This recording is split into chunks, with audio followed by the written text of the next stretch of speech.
இது மகிமை நேரம். ஆண்டவராகிய இயேசு கிறிஸ்துவின் ஈடு இணையற்ற நாமத்தில் மகிமை டிவி நேயர்களை அன்புடன் வாழ்த்தி வரவேற்கிறேன். இந்த நாட்களில் மறவாதே அப்படின்னு சொல்லி நம்ம தியானித்து வருகிறோம். நன்மைகளை மறக்கக்கூடாது, அவருடைய ரட்சிப்பை மறக்கக்கூடாது, அவரை தேட மறக்கக்கூடாது, அவருடைய ஆதியில் கொண்டிருந்த அன்பை நம்ம மறக்கக்கூடாது அப்படின்னு சொல்லி அநேக காரியங்களை குறித்து நம்ம தியானித்தோம். இந்த நாள்ல மிக முக்கியமான ஒரு காரியத்தை குறித்து நம்ம தியானிக்க போகிறோம். இயேசுவின் வருகையை மறக்கக்கூடாது, இயேசுவின் வருகையை மறவாதே அப்படின்னு சொல்லி நம்ம தியானிக்க போகிறோம். இந்த நாட்கள் நமக்கு மிகவும் ஒரு பிஸியாக, நம்ம நிறைய காரியங்களை செய்கிறவர்களாக, நம்ம நோட் பண்ணி சில காரியங்களை செய்வதெல்லாம் நம்ம மறந்துடக்கூடாது அப்படின்னு சொல்லி ஒரு செக்லிஸ்ட், டு டூ லிஸ்ட் எடுத்து இதெல்லாம் நம்ம செய்யணும் அப்படின்னு சொல்லி நம்ம மறந்து போகாம செய்கிறவர்களாய் காணப்படுகிறோம். நம்முடைய வேலையில, நம்முடைய வீட்டு காரியங்கள்ல எல்லாவற்றையும் நம்ம இருக்கிறோம். ஆனா ஆண்டவர் வருவார், ஆண்டவராக இயேசு கிறிஸ்து வருவார் அப்படின்னு சொல்றத நம்ம மறக்க கூடாது அப்படின்றத இந்த நாள்ல தியானிக்க போகிறோம். எபிரேயர் 10:37 இப்படி சொல்கிறது, வருகிறவர் இன்னும் கொஞ்ச காலத்தில் வருவார், தாமதம் பண்ணார் அப்படின்னு சொல்லி இந்த வசனம் சொல்லப்பட்டிருக்கிறது. ஆண்டவராகிய இயேசு கிறிஸ்துவின் வருகை மிக மிக சமீபம் அப்படின்னு சொல்லி பல ஆண்டுகளாக நாங்க கேட்டுட்டு இருக்கோம். ஆனா ஆண்டவர் இன்னும் வரல, அவர் வருவாரா அப்படின்னு சொல்லி ஒரு சந்தேகமான காரியங்கள், சந்தேகமான பார்வைகள், அவர் எங்க வரப்போறார் அப்படின்னு சொல்லி ஒருவேளை இந்த காரியங்கள் நம்முடைய வாழ்க்கையில அதை குறித்து அக்கறையற்றவர்களா நம்ம இருந்தோம் அப்படின்னா, ஆண்டவர் என்ன சொல்றாரு அப்படின்னா, ஏன் நான் தாமதிக்கிறேன் அப்படின்னா, எல்லாரும் ரட்சிக்கப்படணும், எல்லாரும் மனம் திரும்பணும், ஆண்டவருடைய ராஜ்யத்துக்குரியவர்களா எல்லாரும் மாறணும், ஆண்டவருடைய சுவிசேஷம் எல்லாருக்கும் அறிவிக்கப்படணும், அப்பதான் ஆண்டவருடைய வருகை இருக்கும் அப்படின்னு சொல்லி வசனம் சொல்லப்படுகிறது. இந்த நாட்கள்ல நம்ம வேலை செய்கிறோம், நம்ம சோஷியல் மீடியால நிறைய காரியங்களை செய்கிறோம், அது எல்லாவற்றையும் நம்ம பார்க்கிறோம். இந்த காரியங்கள் இந்த மத்தேயு 24 நிறைய காரியங்கள் சொல்லப்பட்டிருக்கிறது. இந்த உலகத்துல என்னெல்லாம் சம்பவிக்கும் முடிவுக்கு முன்பதாக அப்படின்னு சொல்லி அதெல்லாம் நிறைவேறுகிறது.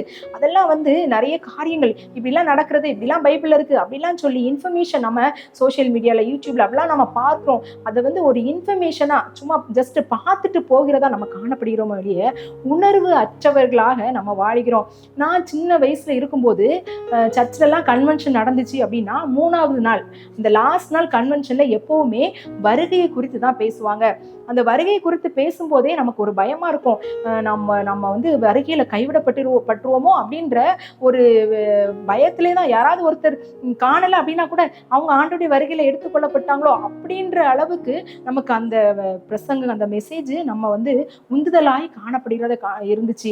ஆனா இந்த நாட்கள்ல வருகைக்குரிய மெசேஜ் சர்ச்ல எல்லாம் கொடுக்குறாங்களா அப்படின்னா மிக மிக குறைவு தான். அப்படி யாராவது கொடுத்தாங்க அப்படின்னா அவங்கள திருப்பி சர்ச்சுக்கு கூப்பிடவே மாட்டாங்க. அப்படிப்பட்ட சூழ்நிலைகள் தான் இன்றைய காலத்துல நம்முடைய வாழ்க்கை, நம்முடைய அன்றாட காலங்களை, நம்முடைய காலகட்டத்துல நடந்து கொண்டிருக்கிறது. ஆனா உண்மையிலே ஆண்டவர் திரும்பி வருவாரா அப்படின்னா கண்டிப்பாக வருவாரு.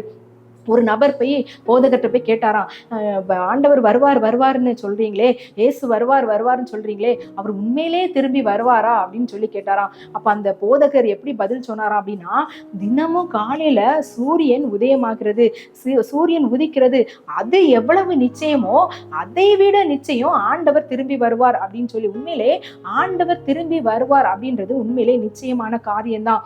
அவர் வருகை நிச்சயம் அப்படின்றத நம்ம மறந்து போகக்கூடாது. அப்போஸ்தலர் 1:11 நம்ம இப்படி வாசிக்கலாம், கலிலேயராகிய மனுஷரே, நீங்க ஏன் வானத்தை அண்ணாந்து பார்த்தீர்கள்? உங்களிடத்திலிருந்து வானத்துக்கு எடுத்துக்கொள்ளப்பட்ட இந்த இயேசுவானவர் எப்படி உங்கள் கண்களுக்கு முன்பதாக வானத்துக்கு எழுந்தருளி போனாரோ அப்படியே மறுபடியும் வருவார் அப்படின்னு சொல்லி இந்த வசனம் சொல்லப்பட்டிருக்குது. ஆண்டவர் மீண்டுமாய் வருவது உறுதி. ஒருவேளை இது ஒரு கற்பனையான காரியம் அல்ல, இது ஆண்டவராகிய இயேசு கிறிஸ்துவே சொந்த வாக்குறுதியா கொடுத்திருக்காரு. யோவான் 14 சொல்லப்பட்டிருக்கிறது, நான் என்ன செய்றேன், உங்களுக்காக ஒரு ஸ்தலத்தை ஆயத்தம் பண்ண போகிறேன், நான் மறுபடியும் அந்த ஸ்தலத்தை ஆயத்தம் பண்ண பின்பு மறுபடியும் உங்களை என்னிடத்துல என்ன செய்வேன், சேர்த்துக் கொள்வேன் அப்படின்னு சொல்லி ஒரு வாக்குறுதி கொடுத்துட்டு போயிருக்காரு. அந்த வாக்குறுதி கண்டிப்பா ஆண்டவர் நிறைவேற்றுவார். ஏன்னா இந்த வேதாகமத்துள்ள எல்லா வாக்குகளும் என்ன செய்ய வார்த்தைகளும் நிறைவேறும் அப்படின்னு சொல்லி நம்ம பார்க்கணும். நிறைவேறி கொண்டிருக்கிறது. இந்த வார்த்தையும் என்ன செய்யும், நிறைவேறும் அப்படின்றதுல எந்த விதமான சந்தேகம் இல்லை. நோவாவை குறித்து நம்ம பார்த்தோம் அப்படின்னா, நோவா வேலையை செய்யறதற்கு ஆண்டவர் கட்டளையிடாரு, இப்படி செய் அப்படின்னு சொல்லி அவனுக்கு அந்த ஸ்பெசிபிகேஷன்லாம் கொடுத்து செய்ய சொல்றாரு. மழை வரும் என்பது அவனுக்கு, அந்த மழை இருக்கும், இது எப்படி இருக்கும் அப்படின்னு கூட தெரியாது. ஆனா ஆண்டவர் செய்ததின்படி செய்தார், விசுவாசமா இருந்தார், அவருடைய குடும்பம் காக்கப்பட்டது. அநேகருக்கு அவர் ஒருவேளை சொல்லியிருக்கலாம், இப்படி ஒரு காரியம் நடக்குது அப்படின்னு சொல்லி. ஆனா யாருமே அதை அக்கறையற்றவர்களாக, அதை குறித்து உணர்வில்லாதவர்களாக இருந்தாங்க. ஆண்டவர் என்ன சொல்றாரு அப்படின்னா, நோவா காலத்தில் நடந்தது போல மனுஷகுமாரனின் காலத்திலும் நடக்கும். அவங்க பெண் கொடுத்து புசித்து குடித்து இருந்தாங்க, இப்படிதான் நடக்கும். ஜலப்பிரயாகம் வர வரைக்கும் அவங்க என்ன உணராம இருந்தாங்க. இதே போலதான் மனுஷகுமாரின் நாட்கள்ல நடக்கும். அப்போ ஆண்டவருடைய வருகை சமீபமா இருக்கிறது. நாம் ஜாக்கிரதை உள்ளவர்களாக நம்ம காணப்படணும். இப்படிதான் எல்லா காரியங்களுக்கும் முக்கியத்துவம் கொடுக்கும். அது செய்யக்கூடாது என்பதில்ல, அதை காட்டிலும் ஆண்டவருடைய காரியங்களுக்கு நம்ம முக்கியத்துவம் கொடுக்கிறோமா, ஆண்டவர் அதுல மகிமைப்படுகிறாரா அப்படி என்பதெல்லாம் இல்ல. அந்த காரியங்கள், இந்த உலக பிரகாரமான காரியங்களுக்கு தான் அதிக முக்கியத்துவம் நம்ம கொடுத்து ஆண்டவருக்குடைய காரியங்களை நம்ம இழந்து போகிறவர்களாக, மறந்து போகிறவர்களாக காணப்படுகிறோம். ஆண்டவர் வருவார் அப்படின்ற சிந்தனை, நியாய தீர்ப்பு நாள் ஒன்று இருக்கிறது அப்படின்ற சிந்தனை நமக்கு இருந்தா நம் பாவத்தை செய்வதற்கு நம்ம பயப்படுகிறவர்களாக, ஒருவேளை பாவம் செய்துட்டோம் அப்படின்னா ஆண்டவருடைய சமூகத்துல போய் இரக்கத்தை கேட்கிறதற்கு முந்திக் கொள்கிறவர்களாக நம்ம காணப்படுவோம். எலியா ஆண்டவரோடு நடந்தான். ஆண்டவருடைய அபிஷேகத்தினால் நிரப்பப்பட்ட மனுஷன் அவன் என்ன செய்தான், எடுத்துக்கொள்ளப்பட்டான். ஆவியானவரால் அவன் நடத்தப்பட்டதுனால அவன் ஆவியானவரால் எடுத்துக்கொள்ளப்பட்டான். அதே போல பரிசுத்த ஆவியினால நம்ம நடத்தப்படுகிறவர்களாக, ஒவ்வொரு நாளும் பரிசுத்தத்தின் மேல் பரிசுத்தம் அடைந்தவர்களாக நம்ம வாழ்ந்தால் மாத்திரமே அந்த வருகையில நம்ம எடுத்துக்கொள்ளப்படுவோம். இல்லைன்னா நம்ம கைவிடப்படுவோம். அதை குறித்து நம்ம மறவாதபடி, அவர் வருகை நிச்சயம் அப்படின்றத நம்ம மறந்து போகக்கூடாது. ஒருவேளை அவர் வருவார், எப்ப வராரோ அப்படின்ற ஒரு அலட்சியமான காரியங்கள் நமக்குள்ள இருக்கக்கூடாது அப்படின்றத ஆண்டவர் நம்மை நினைவுபடுத்த விரும்புகிறாரு. அடுத்ததாக, ஆயத்தம் உள்ளவர்கள் ஏற்றுக்கொள்ளப்படுவார்கள். முதலாவது நம்ம பார்த்தோம், அவருடைய வருகை நிச்சயம் அப்படின்றத மறக்கக்கூடாது. இன்னொன்னு, ஆயத்தமா இருக்கிறவங்க மட்டும்தான் அவருடைய வருகையில ஏற்றுக்கொள்ளப்படுவார்கள் அப்படின்றத நம்ம மறந்து போகக்கூடாது. இந்த 10 கன்னிகைகளை குறித்து நம்ம மத்தேயு 25ஆம் அதிகாரத்துல வாசிக்கிறோம். 5 பேர் என்ன செய்தாங்க, ஆயத்தம் உள்ளவர்களாய் அவருடைய தீவட்டிகளை எண்ணெயால் நிரப்பினவர்களாக அவங்க இருந்தாங்க. மணவாளன் வர தாமதித்த போதும் அவங்க என்ன செஞ்சாங்க, அதை அவங்க ஜாக்கிரதையாய் வைத்து கொண்டாங்க அப்படின்னு பாக்குறோம். வந்த உடனே அவங்க ஆண்டவரோடு உள்ள பிரவேசித்தாங்க. அப்ப கதவு அடைக்கப்பட்டது அப்படின்னு சொல்லி நம்ம பாக்குறோம். அப்போ ஆயத்தமாய் நம்ம எப்போதும் இருக்கணும். தாமதிக்கிறார் அப்படின்னு சொல்லி, தாமதிக்கிறார் எப்ப வராரோ தெரியல, நம்ம அப்புறமா ஆண்டவருடைய காரியங்களை செய்யலாம், இந்த நாள்ல நம்ம இதை செஞ்சுக்கலாம், இந்த நாள்ல ஆண்டவருக்கு பிரியமில்லாத காரியத்தை செஞ்சலாம், இதுல என்ன தவறு இருக்கு, எல்லாரும் செய்யறாங்க அப்படின்னு சொல்லி நம்ம ஆண்டவருடைய காரியங்களை விட்டு அவருடைய வருகையை அலட்சியப்படுத்தினவர்களாக, அவருடைய வருகையை மறந்தவர்களாக நம்ம வாழ்ந்தோம் அப்படின்னா நாம் கைவிடப்படுவோம். ஆயத்தம் உள்ளவர்களாய், பரிசுத்த ஆவியானவரால் நடத்தப்படுகிறவர்களாய், பரிசுத்த ஆவியினால் நிறைந்தவர்களாய் அவருடைய காரியங்களை நம்ம செய்யும் போது மாத்திரமே நாம் ஆயத்தம் உள்ளவர்களாகவும் அவரோடு நடக்கிறவர்களாகவும் நம்ம இருக்க முடியும். அவரோடு நடந்த ஏனோக்கை குறித்து நம்ம பார்க்கலாம். ஏனோக்கு ஆண்டவரோடு சஞ்சரித்தான், தேவனோடு சஞ்சரித்தான். அவன் என்ன செய்யறான், எடுத்துக்கொள்ளப்பட்டான். அவன் எடுத்துக்கொள்ளப்படப்பட்டான் அப்படின்னு சொல்லி பார்க்கிறோம். அப்போ ஆண்டவரோடு சஞ்சரிக்கிறது எப்படி அப்படின்னா என்ன அர்த்தம்னா, ஆண்டவரோடு தினமும் நடக்குது, அவரோடு அவருடைய வேத வசனங்களை தியானிக்கிறது, அவருடைய காரியங்களை எப்பவுமே சிந்திக்கிறது. அப்படிதான் வேலை காரியத்துல இருக்கும்போது நான் எப்படி ஆண்டவருடைய காரியத்தை சிந்திக்க முடியும் அப்படின்னு நம்ம ஒருவேளை யோசிக்கலாம்.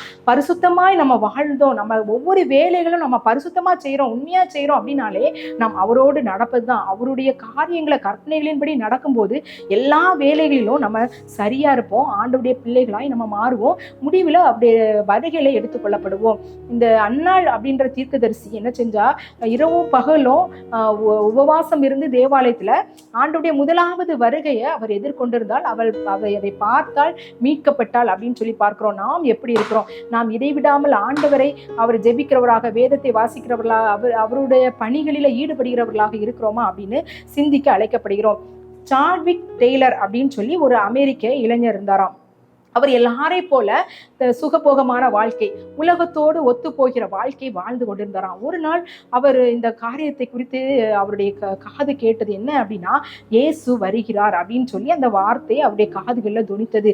இயேசு வருகிறார் அப்படின்னு சொல்லி அவர் கேட்ட உடனே அவர் என்ன தீர்மானித்தாராம் அப்படின்னா, ஆண்டவர் வரும்போது நான் இப்படி சுகபோகமாய் இந்த உலகத்துக்குரிய வாழ்க்கை வாழ்வதை அவர் பார்க்க கூடாது, நான் அவருக்கான பணியை செய்யறத அவர் பார்க்கணும் அப்படின்னு சொல்லி அவர் என்ன செய்தாரா அப்படின்னா ஆப்பிரிக்காவுக்கு போய் ஆண்டவருடைய சுவிசேஷத்தை அறிவித்தாராம். ஒரு கொடிய நோயினால அவர் என்ன செஞ்சார், தாக்கப்பட்டு அவர் மரித்து போனார். அவருடைய டைரியில இப்படி எழுதிப்பட்டிருந்தாரா, இன்று அவர் வந்தால் அவர் சித்தத்தையே நான் செய்து கொண்டிருப்பேன் அப்படின்னு எழுதியிருந்தாராம். இன்னைக்கு ஆண்டவர் வந்தா நான் அவர் சித்தத்தை தான் செய்து கொண்டிருப்பேன். இன்னைக்கு ஆண்டவர் வந்தா நான் எப்படி இருப்பேன், இன்று ஆண்டவர் வருகிறாரானால் நான் எடுத்துக்கொள்ளப்படுவேனா அப்படின்னு தினமும் நம்ம சிந்திக்க அழைக்கப்படணும். நம்ம டெய்லி நம்ம அப்படிப்பட்ட காரியங்களை சிந்திக்கும் போது நாம் தவறாதவர்களாக, வழி தவறாதவர்களாக, ஆண்டவருடைய வழியில நடத்தப்படுகிறவர்களாக நம்ம காணப்படுவோம். அதற்குரிய காரியத்தை நம்ம எப்படி செய்யணும், நம்ம வேதத்தை மறந்து போகக்கூடாது, நம்ம ஜெபிக்கிறதுல மறந்து போகக்கூடாது, நம்ம ஆண்டவருடைய காரியங்களை செய்கிறதுல மறந்து போகக்கூடாது, ஜாக்கிரதை உள்ளவர்களாக இருக்கணும், பாவமான காரியங்களுக்கு விளைகிறவர்களாக காணப்படணும், நன்மையான காரியங்களை செய்கிறவர்களாக காணப்படணும். இப்படிப்பட்ட காரியங்களை ஆண்டவர் நமக்கு தரணும், ஆண்டவருடைய வருகையில நம்ம எடுத்துக்கொள்ளப்படணும் அப்படின்னு சொல்லி நம்ம ஜெபிக்கலாம். எங்களை அதிகமாக நேசிக்கிறீங்களா அன்பின் கர்த்தாவே, இந்த நல்ல நாளுக்காக உமக்கு நன்றி செலுத்துகிறேன். இந்த நாளில் ஆண்டவரே இயேசப்பா, நாங்கள் வருகை குறித்து நாங்கள் தியானித்தோம். உடைய வருகை சமீபமாக இருக்கிறது, உடைய வருகை நிச்சயம் அப்படின்றத நாங்கள் மறந்து போகக்கூடாது. நாங்கள் ஆயத்தம் உள்ளவராக இருந்தால் மாத்திரமே உடைய வருகையை ஆண்டவரே நாங்கள் பங்கு கொள்வோம், ஏற்றுக்கொள்ளப்படுவோம் அப்படின்றத நாங்கள் மறந்து போகக்கூடாது அப்படின்னு நாங்கள் தியானித்தோம். ஒவ்வொரு காரியங்களை குறித்து நாங்கள் தியானித்தோம். இந்த உலக பிரகாரமான நன்மையான காரியங்களை ஆண்டவரே உண்மை தேட மறக்கக்கூடாது அப்படின்னு சொல்லி அநேக காரியங்களை குறித்து தியானித்தோம். நாங்கள் எல்லா சூழ்நிலையிலும் உண்மையே நாங்கள் பின்பற்றுகிறவர்களாக, உண்மை மறக்காதவர்களாக, உம்முடைய காரியங்களை மறக்காதவர்களாக, நீர் எங்களுக்காக ரட்சிப்பை கொடுத்திருக்கீங்க, அந்த ரட்சிப்பை இழந்து போகாதவர்களாக எங்களை பாதுகாத்துக் கொள்ளுங்க. எல்லாவற்றிற்கும் மேலாக உம்முடைய வருகையில ஆண்டவரே நாங்கள் பங்கு கொள்ளுகிறவர்களாக எங்களை ஆயத்தப்படுத்துங்க. ஆண்டவரே இயேசப்பா, எங்களை பாதுகாத்துக் கொள்ளுங்க. இந்த உலகத்துல காணப்படுகிறதான எல்லா விதமான சிற்றின்பமான காரியங்கள், கவலையான காரியங்கள், மோசமான காரியங்கள் எல்லாவற்றிற்கும் எங்களை விலக்கி பரிசுத்த பாதையில எங்களை வழி நடத்துங்க. உம்முடைய ஆளுகை எங்களோடு இருக்கும்படியாய் ஜெபிக்கிறீங்களே, தாழ்த்துகிறோம், வெறுமையாக்கிறோம். துதி கன மகிமை மாத்திரம் செலுத்துகிறேன். நீர் பெருக நாங்கள் சிறுக. இயேசுவின் மூலம் ஜெபிக்கிறேன் நல்ல பிதாவே, ஆமென்.